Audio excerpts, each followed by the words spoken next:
Mr. President. Senator from Michigan. Thank you very much. Well, first of all, I want to indicate before the distinguished majority whip leaves that what is being talked about here is like having a hole in the roof of your house. Instead of patching it, they want to burn down the house. So what we are not willing to participate in is burning down the house.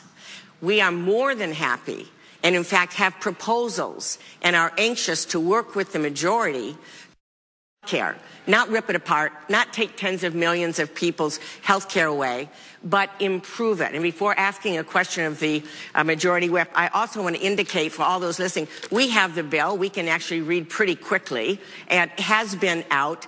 And even though it's considered a discussion draft, or we don't know what it is at this point, we have it. We are analyzing it. What our leader, the Democratic leader, indicated is what we have been able to read in this discussion draft, which is not only more of the same, but is worse for seniors, those in nursing homes, for children in Michigan and across the country. That's what's in this, which we now have, whatever it is called. So I would ask the majority whip, instead of burning down the house at this point in terms of ripping apart the health care system, would you join with us in putting forward a bill that would allow Medicare to negotiate prescription drug prices for seniors, which my hospitals and insurance companies tell me are one of the driving forces that are raising the cost of health care? Would you be willing to work with us on a bill to lower prescription drug prices and allow Medicare to negotiate drug prices on behalf of America's seniors? Mr. President. Majority whip. Mr. President, I would say to the senator from Michigan that we'd be happy to work with you on high drug prices. That's a serious problem and one of the primary cost drivers of health care costs today. But this bill doesn't touch Medicare at all.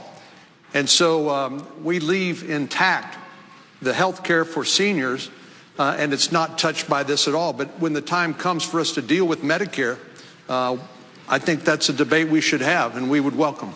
Mr. President, to the distinguished leader, I would just simply say I'm proposing that instead of this, which is essentially burning down the house in America in terms of health care, that you instead join with us. And what you've admitted is one of the top drivers of health care costs in this country, which is what we want to tackle, Mr. President.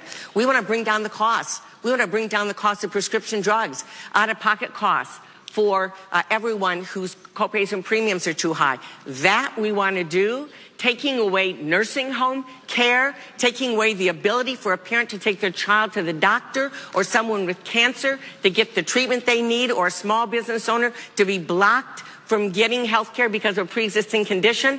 We consider that burning down the house. We are opposed to that. Frankly, we'd love to have a ceremony and light this on fire and then come back together and then work together on the number one driver, which is the cost of prescription drugs. Mr. President. Majority whip. Mr. President, maybe I misunderstood the question initially. I would suggest to the senator from Michigan that it is the Democrats under Obamacare who burned down the house, because the individual market for health care has been decimated. And we're coming to the rescue of those millions of people who don't have employer-provided insurance. They don't get their coverage under Medicare or any other government program. They get it from the individual market. You're talking about individuals and small businesses. Right now, people have almost no choices in many parts of the country, and those who have choices simply don't have it. It's simply unaffordable. So it's really an important conversation to have on drug prices and Medicare, and happy to do that. That would do nothing, zip, zero, nada, to help the people who are hurting now as a result of the failures of Obamacare, and that's who we're determined to help by passing this legislation after an open amendment process and fulsome debate.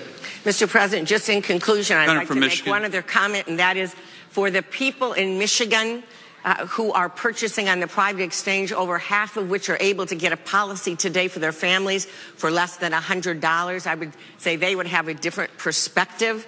We need to fix those things that are not working. But for the 97% of the children in Michigan who can now see a doctor because what has been done, for the hospitals who now seeing 50% fewer people walking into the emergency room without insurance, that are raising the cost for all policies, for the savings that the state of Michigan is going to have in its budget next year of $432 million in savings to taxpayers because they did the right thing by allowing children to go to a doctor instead of getting sick and going to the emergency room. I would suggest this is the wrong direction.